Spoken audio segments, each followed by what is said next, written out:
तो जो जो बाबा नानक जी से जुड़ता गया वो सिख होता गया, यानी वो उनसे शिक्षा ग्रहण करने के लिए तैयार हो गया।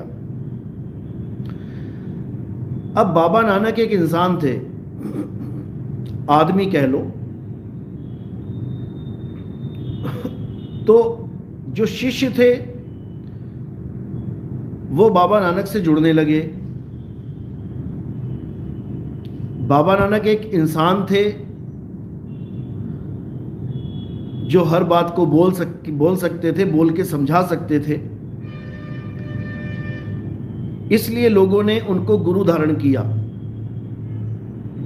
उनके नाम के आगे गुरु लगा दिया, गुरु नानक। आप किसके शिष्य हो? गुरु नानक, गुरु नानक देव का शिष्य हूं मैं। यानी उन्होंने एक इंसान को गुरु स्वीकार किया। लेकिन आगे बाबा नानक जी ने क्या संदेश दिया? उन्होंने कहा, भाई असली गुरु, सच्चा गुरु वो है जिसका जन्म और मरण नहीं होता, उसे शब्द गुरु कहते हैं। अभी गुरु ग्रंथ साहब प्रकट नहीं हुए हैं, अभी गुरु ग्रंथ साहब की वाणियां नहीं लिखी गई हैं, अभी गुरु ग्रंथ साहब की वाणियों को एकत्रित नहीं किया गया है। अभी बाबा नानक ही गुरुदेव हैं, सब सिखों के गुरु बाबा नानक हैं। उस वक्त बाबा नानक की भी जो वाणियां हैं वो उन्होंने लिखी हैं, अभी उनको कोई दर्जा नहीं दिया गया गुरु ग्रंथ साहब का। तो बाबा नानक जो एक इंसान थे, आदमी थे, उनको गुरु स्वीकारा गया उन लोगों के द्वारा जो ज्ञान को प्राप्त करना चाहते थे, जो मुक्ति का नाम प्राप्त करना चाहते थे। उन्होंने एक इंसान को अपना गुरु, देहधारी को अपना गुरु स्वीकार कर लिया। अब बाबा नानक जब गद्दी का विस्तार आगे करते हैं, यानी वो अगले गुरु को जो उनकी गद्दी पे बैठेगा उसका चयन करते हैं, तो देखो कैसे चयन करते हैं। उनके अपने दो पुत्र थे, श्री चंद, लक्ष्मी चंद। उन दोनों को गुरु जी ने गद्दी नहीं दी, जबकि वो बड़े सिद्ध थे, बड़े बड़े सिद्ध महात्मा घुटने टेकते थे उनके आगे। एक नंबर के नाम जपने वाले थे वो, जप तप में श्रेष्ठ थे वो, ब्रह्म ज्ञानी थे वो। लेकिन फिर भी उनको गद्दी नहीं दी गई। किसको बैठाया गया? गुरु अंगद देव जी महाराज को।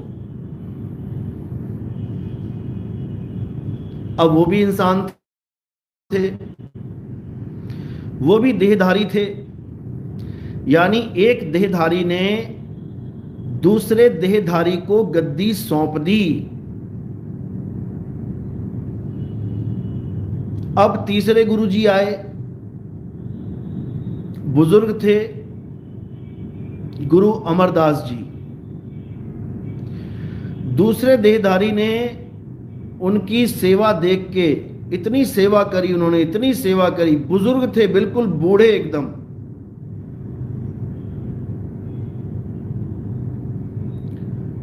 उनको गद्दी दे दी, वो भी देहधारी थे।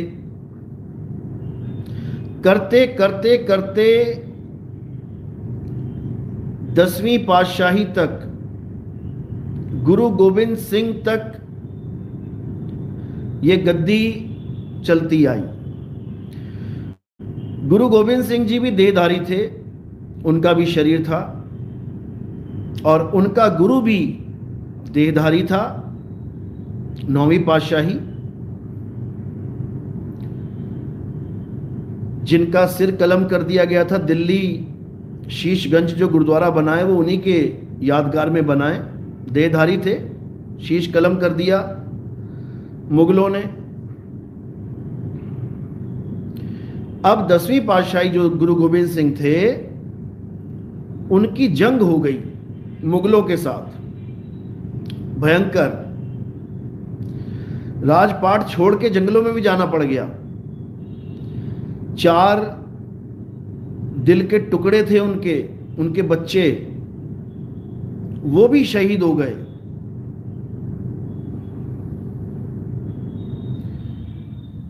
जब कोई रास्ता नहीं बचा कि भाई अब तो मुगलों के राज में तबाही मच रही है, तो उन्होंने क्या फैसला लिया, क्योंकि परमात्मा के विवेकी हंस भी थे और परमात्मा प्राप्त भी था। परमात्मा का संदेश उनके शिष्यों को अपने आप मिल जाता है। क्या संदेश मिला? कहते हैं, आज्ञा भई अकाल की, तभी चलायो पंथ, और सब सिखन को हुक्म है, गुरु मान्यो ग्रंथ। इतनी लाइन सबने सुनी है। इतनी लाइन आपको कोई ना कोई मिल जाएगा जो गुरु ग्रंथ साहब का प्रेमी है, वो बता देगा कि भाई हम देहधारी गुरु को नहीं मानते, हम गुरु ग्रंथ साहब को गुरु मानते हैं। लेकिन इससे आगे की लाइन बताने वाले बहुत कम हैं। इतना तो बता देंगे कि हमारा पीछा गुरु देही गुरुओं से छुड़वा दिया गया। आवाज आ रही है मेरी? यस लिखिए अगर आवाज आ रही है साफ।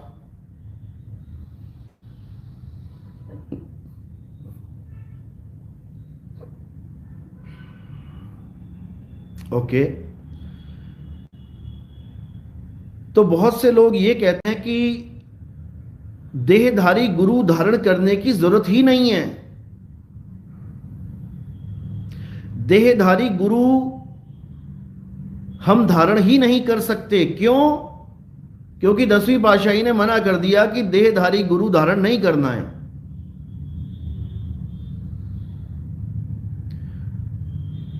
तो उनका गुरु कौन था?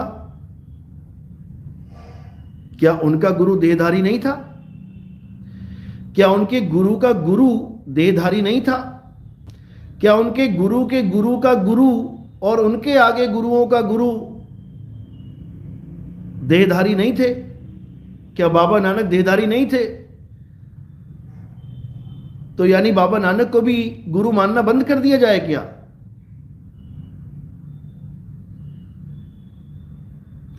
क्या 10 पातशाहियों को गुरु मानना बंद कर दें?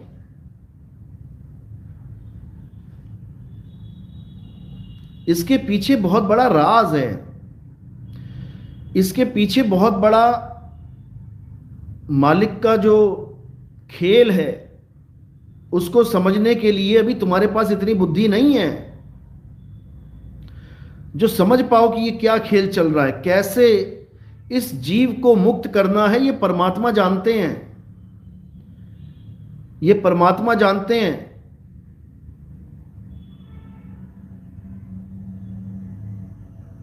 समझो,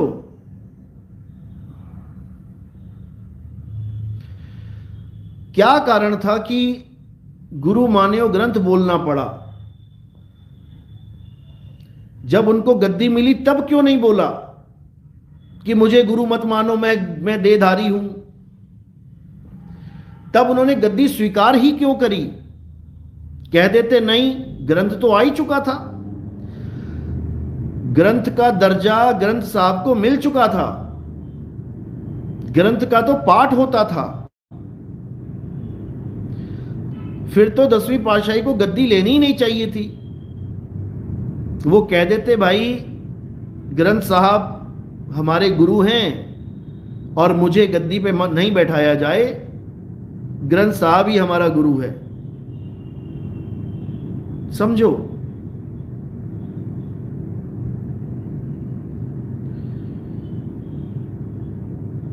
ये वो मजबूरी है जहां उन्हें बोलना पड़ा।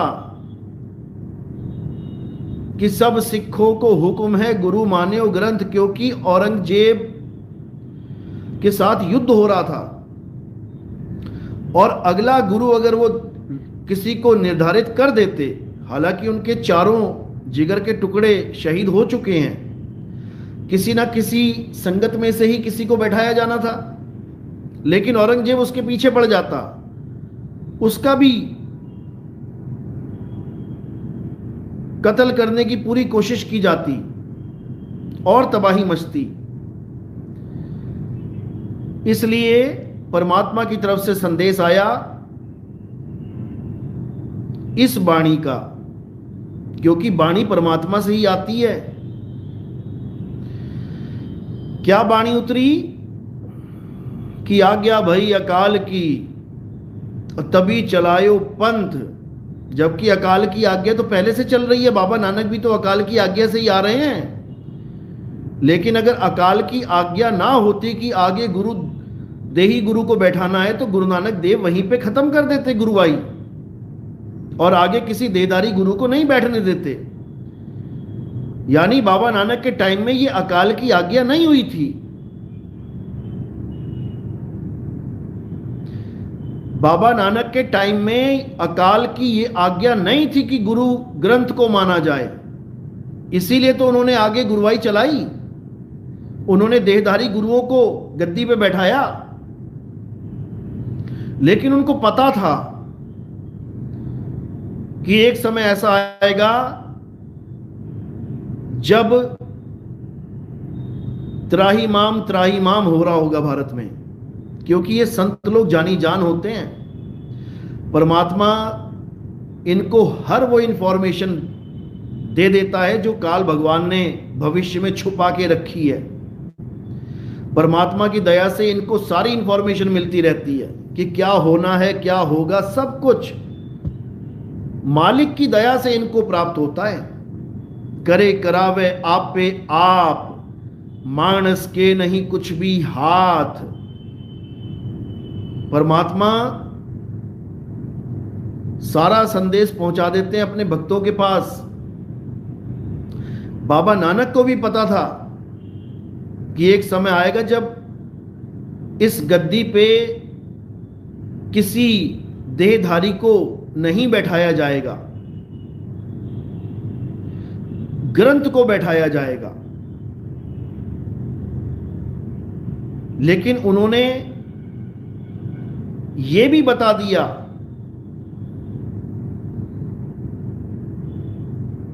कि आगे फिर कोई देहधारी इस ज्ञान का उजागर करने आएगा। अपनी ही वाणी में बोला है उन्होंने, और वो वाणी उनकी भी नहीं है, ये परमात्मा की वाणी है। पूरे ग्रंथ साहब में सब संतों ने परमात्मा की महिमा गाई है अपने शब्दों में। कहे रविदास, कहे कबीर, और भी जो संत है अपनी छाप लगा के गाते हैं। लेकिन नानक साहब ने क्या बोल दिया? उन्होंने अपनी वाणी में बोला कि ये मैं नहीं बोल रहा हूं,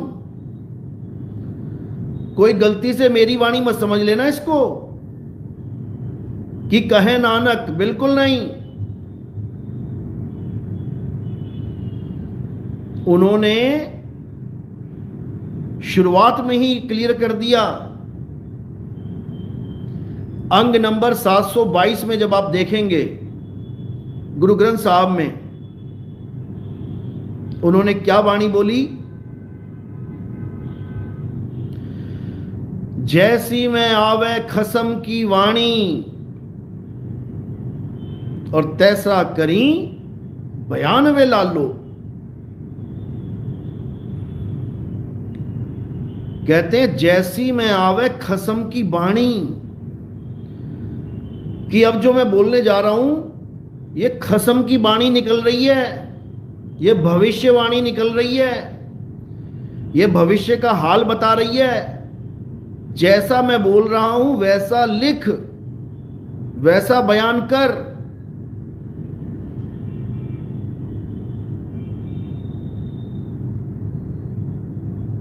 समझो, ये वाणी इस सवाल के साथ, इस सवाल का जवाब है कि हम गुरु ग्रंथ को माने कि गुरु बाबा नानक को माने, हम गुरु रविदास जी को माने या उनकी वाणी को माने, हम गुरु नामदेव जी को माने या उनकी वाणी को माने, हम गुरु कबीर साहब को माने या उनकी वाणी को माने, हम गुरु सारे संतों की वाणी को माने जो गुरु ग्रंथ साहब में दर्ज है, या गुरु ग्रंथ साहब की वाणी को गुरु माने।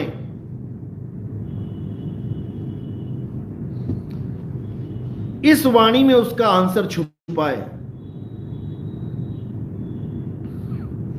और आज्ञा भई अकाल की, पहले पूरी आज्ञा समझ लो कि क्या भई है। आधा अधूरा ज्ञान नुकसान कर देता है। अभिमन्यु को था अधूरा ज्ञान, अपना नुकसान करा बैठा, जबकि उसके पास मौका था। जो बात उसने गर्भ में सुनी थी, आधी बात सुन के उसकी को नींद आ गई और आधी बात वो सुन नहीं पाया। अरे तो आधी बात गर्भ में सुन ली थी तो आधी बात गर्भ से बाहर आके सुन लेता। किसने मना किया था? जो बच्चा गर्भ में बैठा बैठा आधी बात, यानी चक्रव्यूह को कैसे भेद के अंदर घुसना है, आधी बात गर्भ में बैठा बैठा सुन लिया, तो आधी बात गर्भ से बाहर निकल के जब जो शिक्षा ले रहा था शस्त्रों की, शास्त्रों की, तो भाई पूछ लेता पिताजी से कि पिताजी आधा ज्ञान तो मुझे हो गया था गर्भ में, लेकिन मेरी मां सो गई थी तो मैं आधी बात आपकी नहीं सुन पाया, मुझे वो बात भी सुना दो। लेकिन वो अपने ज्ञान को ही पूर्ण मानता रहा कि मुझे भाला चलाना आ गया, मुझे तीर चलाना आ गया, मुझे गदा चलानी आ गई, अब मैं कोई भी चक्रव्यूह तोड़ दूंगा। तोड़ ना पाया। इसी प्रकार ये जीव अधूरा ज्ञान सुन के सोचता है कि मैं तो पूर्ण ज्ञानी बन गया, मैं तो चक्रव्यूह तोड़ दूंगा। तोड़ नहीं दूंगा, तुझे तोड़ देगा काल भगवान। ऐसा तोड़ेगा, हालत खराब हो जाएगी। इसलिए ज्ञान पूरा लो, पूरा ज्ञान लो, तब काम बनेगा। वाणी तक पूरी नहीं सुनाते ये लोग। क्या कहती है वाणी? जैसी में आवे खसम की बाणी। ये खसम की बाणी है। इसको जब तुम पूरा समझोगे तब तुम्हें समझ में आएगा अंत में क्या बोला बाबा नानक ने, कि खसम की प्लानिंग क्या है। ये कलयुग में जो सतयुग आएगा, ये खसम लेके आएगा, खसम लेके आएगा ये सबका। और खसम के आने की तैयारी कर लो, खसम आने वाला है। कसम आने वाला है। और जब वो आएगा तो समझ लो कि क्या होगा। तो क्या बोला गया? आज्ञा भई अकाल की, तभी चलायो पंथ, सब सिखन को हुक्म है, गुरु मान्यो ग्रंथ। अब आगे देखो, गुरु मान्यो ग्रंथ, प्रगट गुरा की देह। ये क्यों नहीं बोलते? ये क्यों नहीं समझा रहे हैं? गुरु मान्यो ग्रंथ, प्रगट गुरा की देह। यानी गुरु ग्रंथ साहब को क्या बोल दिया कि प्रगट गुरा की देह। यानी वाणी को पढ़ो और समझो कि गुरुजी तुम्हारे सामने ही विराजमान है, देह रूप में, देह रूप में। विदेह नहीं बोला कि विदेह बोल दिया। गुरु मान्यो ग्रंथ प्रगट गुरा की देह।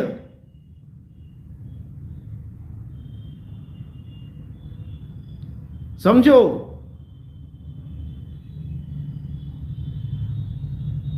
आगे क्या कह रहे हैं? जो प्रभु को मिलबोच है तो खोज शब्द में ले।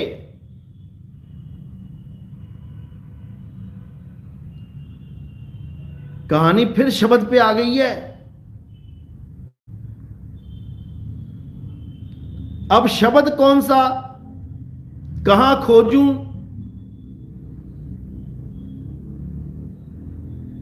अब जिसको शब्द का भेद नहीं पता वो क्या कहता है कि गुरु ग्रंथ साहब में ही तो शब्द खोजना है। तो भाई गुरु ग्रंथ साहब में तो इतने सारे शब्द लिखे हैं, तो कौन सा शब्द पकड़ोगे? उसमें एक ओंकार भी लिखा है, उसमें सतनाम भी लिखा है, उसमें वाहे गुरु भी लिखा है, उसमें राम भी लिखा है, उसमें कृष्ण भी लिखा है, उसमें आत्मा, परमात्मा, जीव, शिव, पीव सब कुछ लिखा है।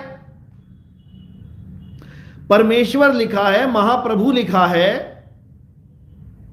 ईश्वर लिखा है, मुरारी लिखा है, केशव लिखा है। कौन सा शब्द पकड़ोगे? अरे गुरु ग्रंथ साहब में तो ये लिखा है 52 अक्षर लोक त्रय, सब कुछ इन्हीं माही, ये अक्षर खिर जाएंगे, वो अक्षर इनमें नाही। गुरु ग्रंथ साहब में जो अक्षर लिखे गए हैं ये 52 अक्षर हैं सब। और वाणी कह रही है कबीर साहब की कि वो अक्षर इनमें नाही, यानी 52 अक्षरों के द्वारा जितने भी ग्रंथ बनाए गए हैं वो परमात्मा का सच्चा नाम 52 अक्षरों में नहीं आता। तो बताओ कहां खोजोगे?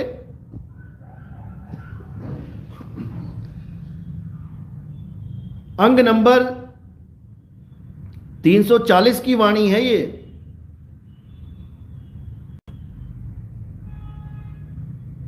और 336 में क्या कह रहे हैं? अंग नंबर 336, 52 अक्षर जोरे आन, सक्या न अक्षर एक पहचान। समझा रहे हैं कि सारे ग्रंथ भर डाले तुमने, वेद, पुराण, गीता, भागवत, बाइबल, इंजील, कुरान, कतेब सब कुछ भर डाला। 52 अक्षरों को लिख लिख के, जोड़ जोड़ के, 52 अक्षर जोरे आन, और सक्या न अक्षर एक पहचान। उस एक अक्षर को नहीं पहचान पाए जो भेद सतगुरु बताता है। उस एक अक्षर का भेद बताता है सतगुरु, और ये 52 अक्षर छुड़वा देता है। इसमें नहीं खोजना है। सोई गुरु पूरा कहावे, 2 अक्षर का भेद बतावे, एक छुड़ावे, एक लखावे, तब प्राणी निज घर को जावे। ये एक इंसान ही भेद बता सकता है। बाबा नानक ने बताया लोगों को, कबीर साहब ने बताया, रविदास जी महाराज ने बताया, नामदेव जी ने बताया, संतों ने बताया। लेकिन एक मजबूरी थी, क्योंकि अगर आगे किसी इंसान को गुरु बनाया जाता, उस जमाने में तो जंग तो हो ही रही थी, उसके पीछे पड़ जाता ये औरंगजेब। इसलिए और जान माल की हानि ना हो, इसलिए परमात्मा का हुक्म आया कि ग्रंथ को गुरु धारण करवाओ, ग्रंथ को गुरु बना दो। अब जो भी गुरु धारण करेगा वो ग्रंथ साहब को धारण करेगा। इसलिए बोला गया। लेकिन ग्रंथ साहब को प्रगट गुरां की देह ये मान के पढ़ना है कि मैं कबीर साहब के सामने बैठ के, कबीर साहब के सामने बैठ के ये वाणी श्रवण कर रहा हूं। रविदास जी की वाणी है तो मैं रविदास जी के सामने बैठ के ये वाणी श्रवण कर रहा हूं, क्योंकि प्रगट गुरां की देह, समझो।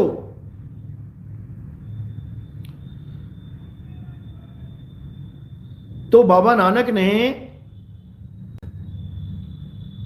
अंग नंबर 722 में जो वाणी बोली है,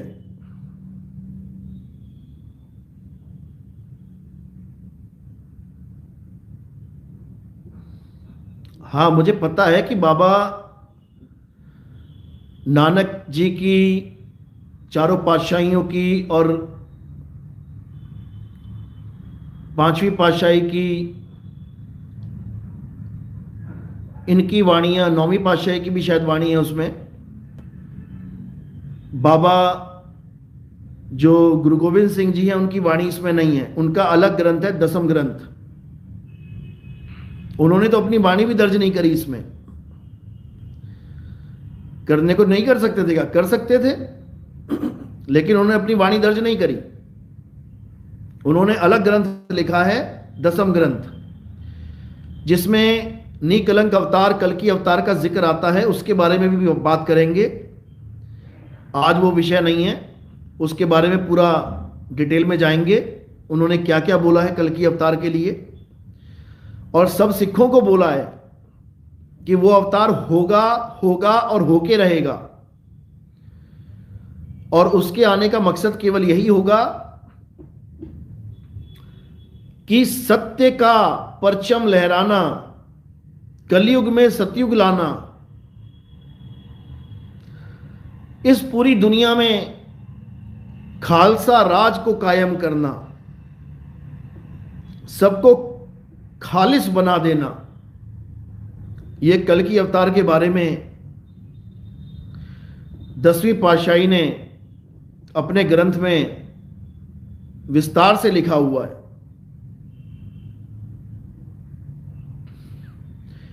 लेकिन बात चल रही है देहधारी गुरु की, कि देहधारी को गुरु मानना है कि नहीं मानना है। सिख धर्म में मानते ही आ रहे थे, 10 पातशाहियों को गुरु माना है, अरदास में उनके नाम भी आते हैं। एकाएक ये हुक्म हो गया, आज्ञा भई अकाल की, कि भाई अब जो ग्रंथ है वो गुरु का दर्जा प्राप्त करेगा। श्री गुरु ग्रंथ साहब जी को गुरु का दर्जा दे दिया गया। लेकिन बाबा नानक की जो वाणी है उसमें बिल्कुल क्लियर उन्होंने क्या बोला है कि जब सतयुग आएगा, यानी कलयुग में सतयुग आएगा, जिसको उन्होंने सच की बेला, सच की बेला यानी कि एक ऐसा समय, बेला यानी समय,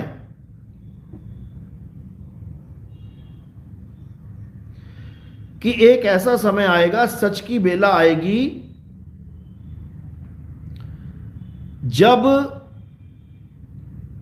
एक देहधारी और आएगा।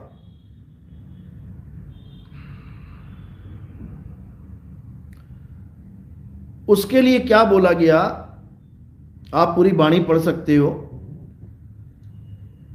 कि काया कप्पड़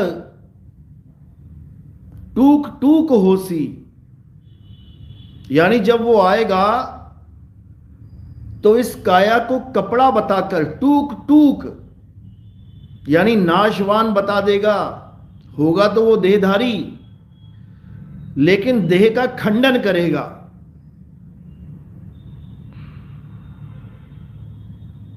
समझो, काया कप्पड़ टूक टूक होसी, हिंदुस्तान समालसी बोला, यानी पूरा हिंदुस्तान एक आवाज में बोलेगा, यानी सत्य की बात करेगा, घर घर तक सत्य पहुंचेगा, सत श्री अकाल का डंका बजेगा और काया कप्पड़ टूक टूक होसी। ये जितने देहधारी गुरु अपनी देह से जोड़ के बैठे हैं भक्तों को, इस काया कप्पड़ का टूक टूक, यानी इसका खात्मा हो जाएगा, देह का खात्मा कर दिया जाएगा। काया कप्पड़ टूक टूक होसी, हिंदुस्तान समालसी बोला, यानी वो हिंदुस्तान में ही होगा। कलयुग में सतयुग जो आएगा उसकी शुरुआत हिंदुस्तान में ही होगी, जिसको मुसलमान फकीर,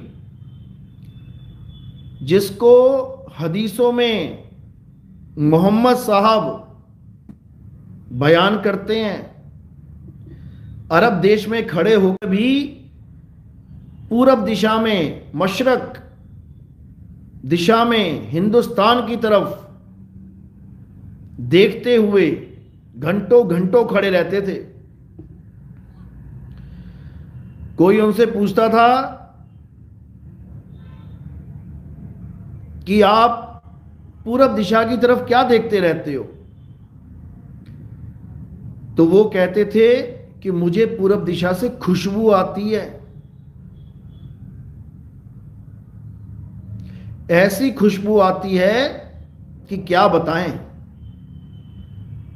अमन की खुशबू आती है, प्रेम की खुशबू आती है, शांति की खुशबू आती है, और होना हो हिंदुस्तान से ही वो मुहिम छिड़ेगा जो पूरी दुनिया को मुसलमान बना देगा। मुसलमान का मतलब ये नहीं कि टोपी पहना देगा, मूंछ मुड़वा देगा। मुसलमान का मतलब है मुसल्ला प्लस ईमान। मुसल्ला यानी बंदगी से संबंधित है, ईमान यानी व्यवहार से संबंधित है, यानी सब ईमानदार हो जाएंगे और बंदगी करना सीख जाएंगे, मुसल्ले पे खड़े होके मालिक की बंदगी करेंगे। इसी को गजवाए हिंद नाम दिया गया हदीसों में। गजवाए हिंद यानी हिंदुस्तान से ही वो गजवा यानी मुहिम छिड़ेगा। यही बाबा नानक समझा रहे हैं। काया कप्पड़ टूक टूक होसी, हिंदुस्तान समालसी बोला। अब आगे क्या कह रहे हैं? आवण 78, जावण 97, होर भी सी मर्द का चेला। अब यहां पर बहुत जबरदस्त कोड लगा हुआ है। क्या है ये 78? क्या है ये 97? ये परमात्मा की वाणी है, ये आम आदमी नहीं खोल सकता इसको, क्योंकि उन्होंने शुरू में ही कह दिया कि जैसा मैं बोल रहा हूं बस वैसा तू लिख दे, बयान कर दे, पूछ मत कि ये क्या है। जैसी में आवे खसम की बाणी, तैसड़ा करी बयान वे लाल लो। बस तू लिखता जा, बयान करता जा, पूछ मत कि खसम क्या कह रहा है। वो जब बेला आएगी, सच की बेला आएगी, तो सबको खुद ही पता लग जाएगा क्या कह रहा है खसम।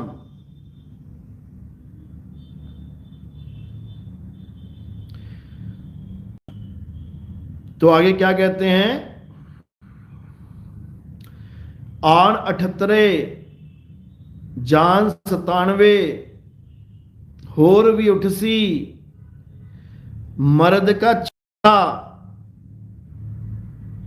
सच की बाणी नानक आखे,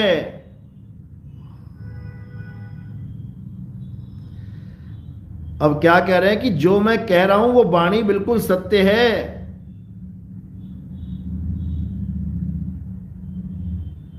ये सत्य की वाणी है, ये झूठ नहीं बोल रहा हूं मैं।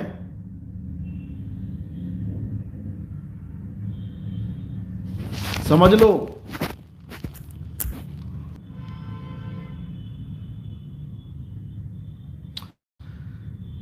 सच की वाणी नानक आखे।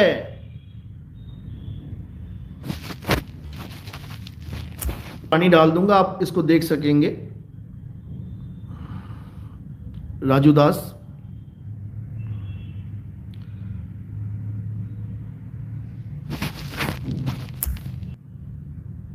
तो क्या कह रहे हैं? सच की वाणी नानक आखे। आखे मतलब बोलना।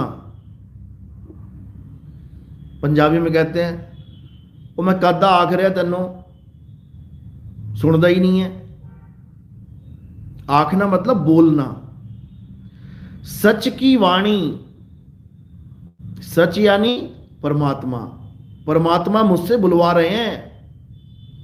सच की वाणी नानक आखे, यानी परमात्मा जो मुझसे कहलवाना चाह रहे हैं मैं वो कह रहा हूं। ये आवन 78 जान 97 ये परमात्मा बुलवा रहे हैं मुझसे। तू लिखता जा बस।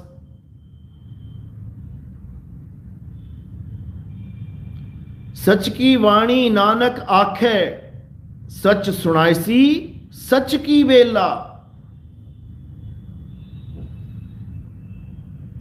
यानी जो मैं बोल रहा हूं ये सब सच ही होने वाला है, होके रहेगा। कब होगा? सच की बेला। बेला यानी समय। कहते जब वो समय आएगा, जब वो समय आएगा, जब कलयुग में सतयुग आएगा, ये मेरी जो वाणी है ये तब समझ में आएगी लोगों को मैं क्या कह रहा हूं। क्योंकि ये मैं नहीं कह रहा हूं, ये वो कह रहा है जिसने आज्ञा दी थी ग्रंथ साहब को गुरु बनाने की। ये वो बोल रहा है जिसने आज्ञा दी थी कि सभी सिखन को हुक्म है गुरु मान्यो ग्रंथ। किसने दी थी? आज्ञा भाई अकाल की। अकाल कौन है? खसम है हमारा। ये अकाल हमारा खसम है। इसी खसम की वाणी नानक साहब दोहरा रहे हैं। जैसी में आवे खसम की वाणी, तैसड़ा करी बयानवे लालो। तो ये खसम की जो वाणी है, ये वाणी क्या कह रही है कि आवन 78 जान 97 होर भी उठसी मर्द का चेला। कि एक मर्द का चेला आएगा और जो दुनिया को सत्य की राह बताएगा, असत्य की जड़ें उखाड़ देगा, काया को टूक टूक खात्मा कर देगा काया का। काया कप्पड़ टूक टूक होसी, हिंदुस्तान समाल सी बोला। पूरा हिंदुस्तान एक आवाज में, एक बुलंद आवाज में सत्य का परचम लहराएगा। और फिर ये भारत, ये हिंदुस्तान विश्व गुरु बन जाएगा। तो अच्छी बात है, गुरु ग्रंथ साहब का हम पूरा सम्मान करते हैं। हमारे भी संतों की वाणियां उसमें हैं, हमारे सारे संत हमारे ही हैं। लेकिन जिस पंथ में हम जुड़े हुए हैं, कबीर पंथ नाम है इसका, कबीर साहब की वाणियां सबसे ज्यादा वाणियां कबीर साहब की ही दर्ज है गुरु ग्रंथ साहब में। तो अगर ज्यादा के हिसाब से देखो तो सबसे भारी पलड़ा कबीर साहब का है। सबसे ज्यादा सम्मान उनकी वाणियों को दिया गया है। नंबर 1 पे वही है। और जो बरेली वाले महापुरुष थे, अब तो शरीर छोड़ दिया उन्होंने। बरेली में खालसा जो नीले वस्त्रों में होते हैं, गुरु की फौज होती है, निहंग सिख कहते हैं उनको। उन्होंने तो अपने सत्संगों में इतना खुलासा किया कबीर साहब के ऊपर कि भाई अगर इस दुनिया में, ऑल ओवर वर्ल्ड में किसी को सत्य प्राप्त हुआ तो पहला इंसान कबीर है। निहंग सिख होके उन्होंने बाबा नानक को सेकंड नंबर पे डाल दिया। बरेली में हैं, अब तो नहीं है, शरीर छूट गया उनका, लेकिन मैंने 2-4 सत्संग उनके सुने थे कबीर साहब के ऊपर। उन्होंने बहुत अच्छा बोला कि अगर किसी को सत्य मिला इस दुनिया में तो बड़े बड़े ऋषि मुनि तो प्राप्ति नहीं कर पाए। ब्रह्मा विष्णु महेश को भी उन्होंने कह दिया वो प्राप्त नहीं कर पाए। अगर किसी को प्राप्ति हुई है तो नंबर 1 पे कबीर साहब को हुई है, वहीं से सिख पंथ चला है। उन्होंने तो ये भी कह दिया कि कबीर ना होते तो किसी को भी ज्ञान नहीं होता। अच्छी बात है उन्होंने इतनी बात बोली, लेकिन असली भेद वो भी ना जान पाए कि करना क्या था। केवल इससे थोड़ी नहीं कल्याण हो जाएगा कि कबीर साहब नंबर 1 पे थे और बाबा नानक नंबर 2 पे थे और वो नंबर 3 पे और वो नंबर, इससे कल्याण नहीं होगा। कल्याण इससे होगा कि कबीर साहब ने ज्ञान क्या समझाया दुनिया को। 52 अक्षर जोरे आन, सकिया न अक्षर एक पहचान। क्या वो एक अक्षर तुमने जान लिया? अगर वो एक अक्षर तुमने जान लिया है तब तो कल्याण हो जाएगा, और नहीं जाना तो कबीर पंथी होकर भी तुम्हारा बेड़ा गर्क हो जाएगा। कोई इस गलतफहमी में ना रहे कि कबीर साहब की पूजा करते हैं काल से तो बचा ही लेंगे। अरे पूजा पाठ तो वो मना कर रहे हैं और तुम कर रहे हो। वो पूजा पाठ को मना कर रहे हैं, तुम कर रहे हो, कैसे बचाएंगे तुम्हें? मैं तो कबीर कबीर नाम जपता हूं, मुझे तो बचा ही लेंगे। अरे वो नाम छुड़वाने आए हैं और तू नाम जप रहा है, कैसे बचाएंगे तुझे? कैसे बचाएंगे? मैं तो त्रिकुटी ध्यान लगा के बैठता हूं, मुझे कबीर साहब के दर्शन हो जाते हैं। अरे त्रिकुटी छुड़वाने आए थे वो। कैसे बचाएंगे तुझे? नहीं समझ में आ रही बात। मोको कहां ढूंढे रे बंदे, मैं तो तेरे पास में। ना मैं जप में ना मैं तप में। ये जप तप छोड़ दो, इसे, ये सारे जप छोड़ दो। हिंदू राम राम जपना छोड़ दे, मुसलमान अल्लाह अल्लाह जपना छोड़ दे, सिख भाई वाहेगुरु वाहेगुरु जपना छोड़ दे, ईसाई हालेलुया हालेलुया करना छोड़ दे, सारे नाम जाप छोड़ दे, कबीर पंथी कबीर कबीर जपना छोड़ दे, सतनाम सतनाम जपना छोड़ दे, तब तुम्हारा कल्याण होगा गुरु के द्वारा। नहीं तो नहीं हो सकता, बर्बाद हो जाओगे। तो वो सच की बेला आ गई है। अब वो ज्ञान इस संसार में उजागर होगा जिसे आत्म ज्ञान कहते हैं। गुरु ग्रंथ साहब में वाणी दर्ज है, आत्म देव पूजिए गुरु के सहज सुभाए। अब देखो गुरु ग्रंथ साहब कह रहे हैं कि आत्म देव पूजिए, और कौन पूज रहा है आत्मदेव? एक भी दिखा दो कोई पूज रहा हो आत्मदेव। मंत्र जप लेंगे, वाहेगुरु वाहेगुरु वाहेगुरु, पूजा पाठ कर लेंगे, तलवारों की पूजा हो गई, भालों की पूजा हो गई, शस्त्रों अस्त्रों की पूजा हो गई, अच्छी बात है। पूरा गुरु ग्रंथ साहब पढ़ लेंगे, जप लेंगे, वाणियां याद कर लेंगे, लंगर लगा के पूरा सेवा सत्कार कर लेंगे, गुरुद्वारों को चमका देंगे, दूध से नहला देंगे, अच्छी बात है। लेकिन आत्मदेव पूजिए ये कहां चला गया, ये कैसे करेंगे? राम को ढूंढना है और आत्मा को नहीं जान पा रहे हैं, तो कहां ढूंढेंगे? आत्मा में ही राम छुपा है। गुरु ग्रंथ साहब की वाणी है, आत्म में राम, राम में ही आत्म, चीनस गुरमुख विचारे।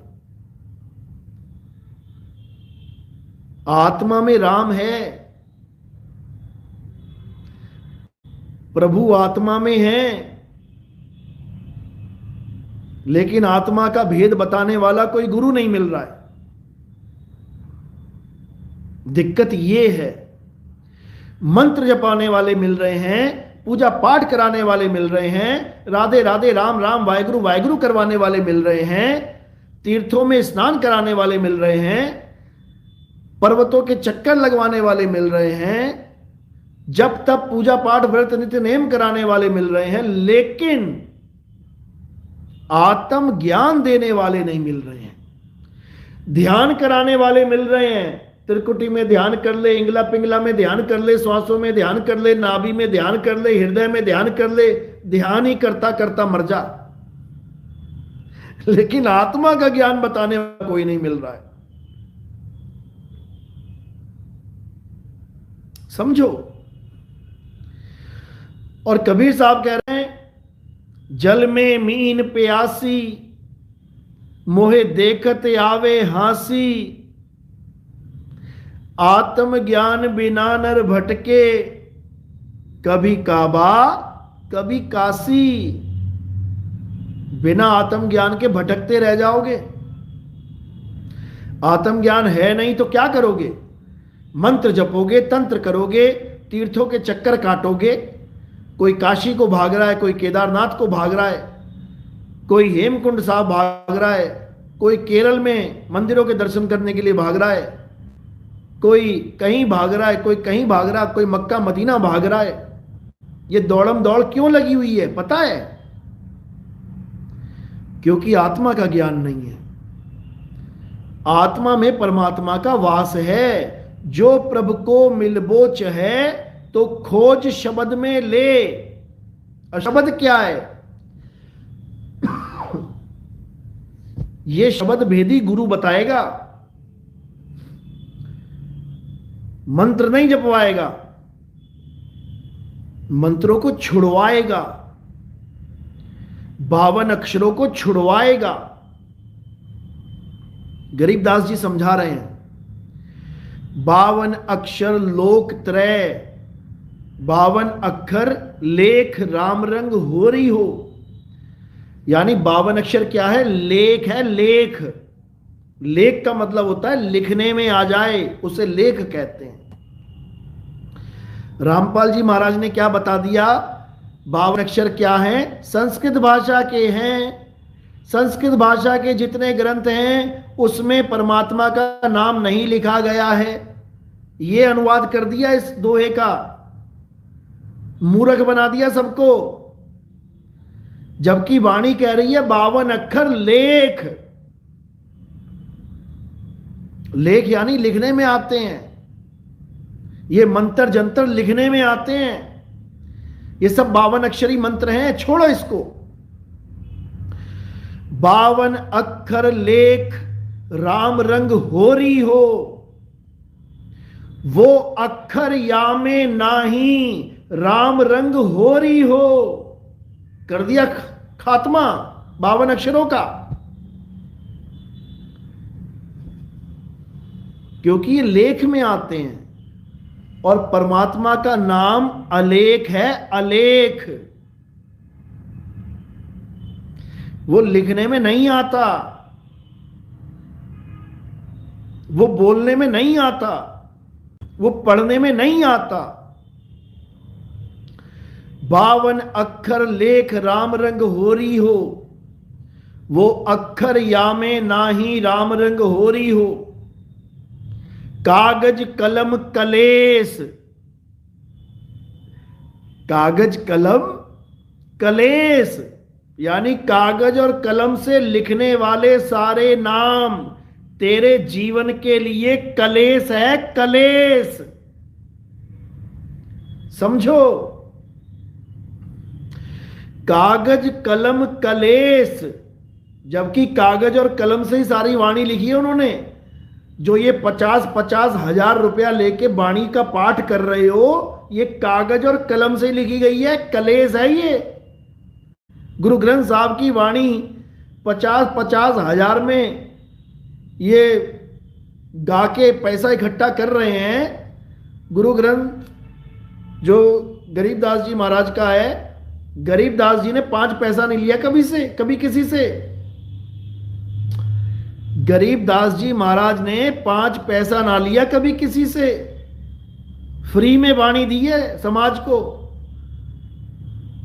और ये उनकी फ्री की वाणी को 20-20 हजार, 50-50, 1-1 लाख रुपए का पाठ करवा रहे हैं। बताओ, बेवकूफ बना दिया जीवों को। समझो, तो कह रहे हैं कागज कलम कलेश, ये कलेश है। राम रंग हो रही हो, वो रहा शेष के शीश राम रंग हो रही हो, ये भेद है। और इस भेद को भेदी गुरु बताता है, समझ लो। नहीं स्याही का काम, राम रंग हो रही हो। स्याही का कोई काम नहीं है परमात्मा का नाम में, वो लिखा ही नहीं जा सकता, तो स्याही क्या करोगे, अचार डालोगे स्याही का। गुरु ग्रंथ साहब में इसी को बोला गया है कि कीर्तम नाम, यानी कृत्रिम नकली, कीर्तम नाम कथे तेरे जीबा, सत्य नाम तेरा परा पुरबला। यानी हे परमात्मा, हमारे मुंह से बोले जाने वाले सारे नाम ये नकली नाम है, कृत्रिम। लेकिन जो तुम्हारा असली नाम, जो तुम्हारा सच्चा नाम है, सत नाम है, वो बोलने लिखने में नहीं आता, वो वाणी का विषय नहीं है। समझ लो, वो अलग ही चीज है मेरे भाई। वो केवल एक तत्वदर्शी संत, जिसे तत्व और नितत्व दोनों का ज्ञान हो, यानी सत्य तत्व और असत्य तत्व दोनों का ज्ञान हो, ये वही बता सकता है। उसी को आत्मज्ञानी संत कहते हैं, जो काया रूपी 5 तत्वों का, नाशवान तत्वों का और आत्मा रूपी अविनाशी तत्व का ज्ञान रखता हो, उसे आत्मज्ञानी संत कहते हैं। ये मंत्र जपाने वालों की बस की बात नहीं है, ये तत्वदर्शी बड़े बैठे हैं। ओम कलियम हरियम शरियम भरियम धरियम जप लो, इनके बस की बात नहीं है। आज एक फोन आया था रामपाल जी के शिष्य का, था तो विवेक की बात समझ गया। पूछने लगा कि हम नाम नहीं जपेंगे तो हम काल भगवान का ऋण कैसे चुकाएंगे। मैंने कहा भाई, काल भगवान का ऋण कैसे चुकाया जाता है मुझे ये तो बता दो। जिस मकान में तुम रहते हो, बिजली तुम फूंकते हो, खाना तुम खाते हो, पानी तुम पीते हो, सड़क पे तुम जाते हो कार लेके, कौन सा ऋण तुम नहीं चुका रहे हो ये बताओ। रहने के लिए हाउस टैक्स, खाने के लिए सारा माल खुद खरीद के टैक्स दे के खा रहे हो, बिजली का बिल तुम दे रहे हो, टैक्स इंक्लूड लग के आता है, बच्चों की पढ़ाई तुम करवा रहे हो, 18% जीएसटी के साथ मिलती है, मकान तुम बनवा रहे हो, सीमेंट सब जीएसटी के साथ, सब कुछ तुम लगा रहे हो पैसा। तुम ये बताओ कि ऋण है क्या जो मंत्र से चुकाया जाएगा। काल के लोक में रहने का ऋण अगर काल के मंत्र से चुकाया जा सके तो भैया पैसा क्यों दे रहे हो तुम किसी को। पहले तुम पैसा दो, बिजली का बिल भरो, मकान का बिल भरो, खाने का पैसा दो, चलने का पैसा दो, रहने का पैसा दो। उसके बाद कह रहे कि काल भगवान के लोक में रहने का और सुख सुविधाओं को जो ऋण है वो इन मंत्रों के द्वारा उतारा जाएगा। अरे निकम्मो, ये पैसा लूट लूट के तुमसे बड़े बड़े आश्रम बना लिए इन्होंने 15-20 सालों में, तुम्हें अभी भी अकल नहीं आई कि ये छुड़ाने वाला नहीं, ये बसाने वाला गुरु है ये इस लोक से छुड़ाने वाला नहीं, इस लोक में बसाने वाला गुरु है। तुम्हें सारी सुख सुविधाओं का लालच दे दे के काल का नाम जपवा रहा है। अरे सीता माता रावण के यहां रही, जितने भी साल रही, क्या उसने रावण रावण जपा? हरे रावण, हरे कुंभकर्ण, हरे मेघनाद हैं? अरे मूर्खों, जो अकेली सीता रावण के पास रही, उसे खाने की कमी नहीं रही, उसे रहने की कमी नहीं रही, बढ़िया वाटिका में एकदम बढ़िया जगह उसको खुशबूदार फूलों के बीच में रखा गया, खाने के लिए बढ़िया बढ़िया पकवान मिले, एक बार भी रावण रावण ना किया, सारा इंतजाम हो गया उसका। तुम्हें निकम्मो अपने परमात्मा पे भरोसा नहीं है कि हम काल का नाम नहीं जपेंगे तो परमात्मा हम पर दया नहीं करेगा? हैं? अरे साहिब इतना दीजिए, जा में कुटुंब समाए और मैं भूखा ना रहूं, साधु भूखा ना जाए। तो काल भगवान से मांगता क्या ये, हे काल इतना दीजिए, जा में कुटुंब समाए। अकल की कमी है तुम लोगों में। और तुम एक बात बताओ, तुम किसी गांव में रहते हो, गांव में सड़क नहीं है, लोगों के खेतों में से निकल के जाना पड़ता है। सड़क तो चलो अब बन गई है, पहले लोग खेतों में मकान बना लेते थे और जो खेतों की पगडंडियां हैं उस पे चल के पूरा गांव क्रॉस हो जाता था। आज भी ऐसे कई मकान हैं जहां तक पहुंचने के लिए लोगों के खेतों में बनी पगडंडियों से निकल के जाना पड़ता है। तुम काल के लोक में युगों युगों से रहते हो और तुम्हें यहां से जाते वक्त अक्षर पुरुष के खेत में से निकल के जाना है। अब रामपाल जी महाराज तुम्हें यह कह रहा है, जो तुम्हें सतनाम दिया है कि उसमें एक नाम ओम काल भगवान का है और एक सोहंग अक्षर पुरुष का है, यानी काल भगवान का भी ऋण चुकाना है, अक्षर पुरुष का भी ऋण चुकाना है। अरे निकम्मो, जितनी बार तुम ओम सोहम करोगे एक सांस में, तो तुम उतना उतना ऋण इकट्ठा कर रहे हो, चुकाने के लिए पैसा इकट्ठा कर रहे हो। जितना काल का उतना अक्षर पुरुष का, जितना काल का उतना अक्षर पुरुष का। तो तुम मान के चलो गांव में किसी मकान में रहते हो, 1 लाख रुपया उसका किराया भाड़ा है, जिसने तुम्हें मकान दिया है उसको तुम 1 लाख रुपया तो समझ में आता है। अरे जिसकी गली में से निकलना है, जिसके खेत में से निकलना है, खेत की पगडंडी पे चलते हुए निकल, उसको भी 1 लाख रुपया दे दोगे? अरे मूर्खों, ओ मूर्खों, थोड़ी बुद्धि चला लो अपनी। काल भगवान के लोक में रहते हो, समझ में आता है, खाते हो पीते हो, सारा मनोरंजन करते हो, समझ में आता है कि चलो दे दिया, काल भगवान का ऋण उतार दिया। अक्षर पुरुष के तो लोक में भी नहीं रहते तुम, वहां भी उतना पैसा दोगे जितना काल भगवान का नाम जपा जा रहा है। क्या मूर्ख बना दिया तुमको इस गुरु ने। बुद्धि नाम की चीज भ्रष्ट हो गई है। गला खराब हो गया मेरा पूरा, तुम्हें समझा समझा के अब 2 दिन रेस्ट मोड में जाना पड़ेगा। खैर, वो बंदा अच्छे से समझ गया है, उसकी रिकॉर्डिंग डाल देंगे, समझ में आ जाएगा कितने प्रेम से समझाए। और विवेकी हंस था, 1 घंटा लग गया समझाने में, लेकिन समझ गया। चलो आप भी समझ जाओ। गुरु मान्यो ग्रंथ अच्छी बात है, लेकिन गुरु मान्यो ग्रंथ प्रकट गुरा की देह, इसको मत भूल जाना। यानी चाहे मुझे मानो, चाहे मेरी लिखी वाणी को मानो, एक ही बात है। क्योंकि शरीर होगा तभी तो वाणी लिखूंगा मैं। और तुम केवल वाणी को मानो और जिन गुरुओं की वाणी है उनको ना मानो, तुम ज्ञान ज्ञान को मानो और जिस गुरु ने ज्ञान दिया उसको ना मानो तो दुर्गति हो जाएगी तुम्हारी। इसलिए गुरु मेरे सभी बड़े। ठीक है, तुम्हारी गुरुजी से खटपट हो गई है, तुम्हें गुरुजी अच्छे नहीं लगते, या तुम और कोई ड्रामा करने आए थे, पंथ में निकाल दिया तुमको तुम्हारे गुरु ने, तो साइड हो जाओ, गालीबाज मत बनो। गालीबाज बनोगे, स्पेशल जेलें बनी हुई हैं काल भगवान की कोठरी में, ऐसी जगह ठोके जाओगे, निकल ना पाओगे कभी जन्मों जन्म। क्योंकि वाणी कहती है संत का निंदक महाहत्यारा, संत का निंदक परमेश्वर मारा।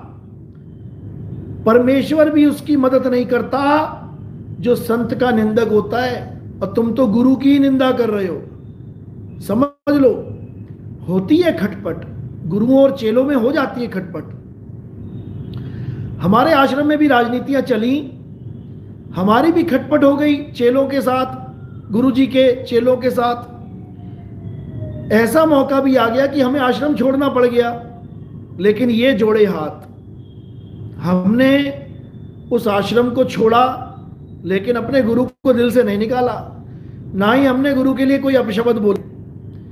आज भी हमने जब गुरु चेंज किया तो देखो मालिक की कृपा, सतगुरु वैरागपति साहिब जिनसे मैं जुड़ा था, लेकिन आश्रम के षड्यंत्र के चलते मुझे वो आश्रम छोड़ना पड़ा। और मैंने जब अगला गुरु ग्रहण किया तो अपने पुराने वाले गुरुजी से परमिशन लेके, रिकॉर्डिंग पड़ी है मेरे पास कि गुरुजी मैं अगला गुरु धारण करने जा रहा हूं। हालांकि मुझे जरूरत नहीं है, कबीर साहब को भी जरूरत नहीं थी, लेकिन जग मर्यादा कारणे गुरु किया रामानंद। अरे शब्द हमारा गुरु है, सदा हमारे संग। तो जब हमने गुरुजी से परमिशन मांगी तो गुरुजी ने परमिशन दे दी। यही संतों के लक्षण है, वो कभी रोकते नहीं किसी को।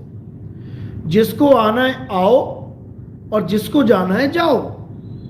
तो हमने जब दूसरा गुरु धारण किया, जिस कलीनापुर की मैं जयकारा लगाता हूं, कलीनापुर धाम की जय, वहां जो संत विराजमान थे, देखो मालिक की दया कि उनका नाम भी सतगुरु वैरागपति साहिब था।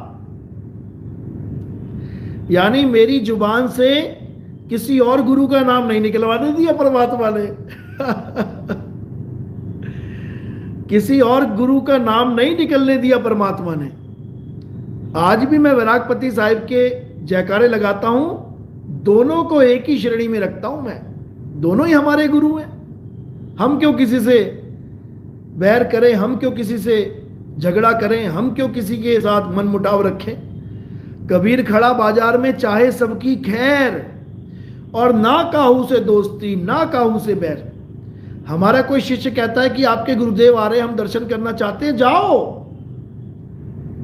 बिल्कुल जाओ, हमारे ऐसा कोई मनाही नहीं है। हमारे कई शिष्य गए गुरुजी के पास, जाओ। अरे केवल हमारे गुरुजी नहीं, किसी का भी गुरुजी आ रहा है, दर्शन मेला करने को हमारे यहां कोई मनाही नहीं है। किसी का भी सत्संग सुनने को हमारे यहां कोई मनाही नहीं है। और अगर तुम्हें लगता है कि हमारे पास जो ज्ञान है वो अधूरा है और तुम्हें कोई पूरा ज्ञान मिल रहा है, तब भी हमारे यहां कोई मनाही नहीं है। तुम खुश होके जाओ, हमें भी लेके जाओ। दुख तो तब होता है जब हमें बिना बताए चले जाते हो। बहुत बढ़िया। जब आगे बढ़ना चाह रहे थे तो हमसे सहारा लेके आगे बढ़ना चाह रहे थे, और जब खुद आगे बढ़ रहे हो तो चुपके चुपके लेके जा रहे हो अपने आप को, और हमें कौन लेके जाएगा? हैं? आंखें बचा के निकल रहे हो, यानी तुम्हें गुरु से प्रेम ही नहीं था कभी। हमें यहीं छोड़ के चले जाओगे क्या? हमें भी ले जाओ। लेकिन उसको पता है कि आगे नहीं बेटा, पीछे जा रहा हूं, और गुरुजी ऐसे घसीटेंगे ना, इसलिए बोलता नहीं है, चुप करके निकल जाता है। और कोई पूछे तो डायलॉग यही मारेगा, आगे का ज्ञान मिल गया है, अरे आगे का ज्ञान मिल गया तो बता तो दे, हमें भी आगे बढ़ा दे भाई। तो चलो, गला अब गवाही दे रहा है कि बस बहुत है।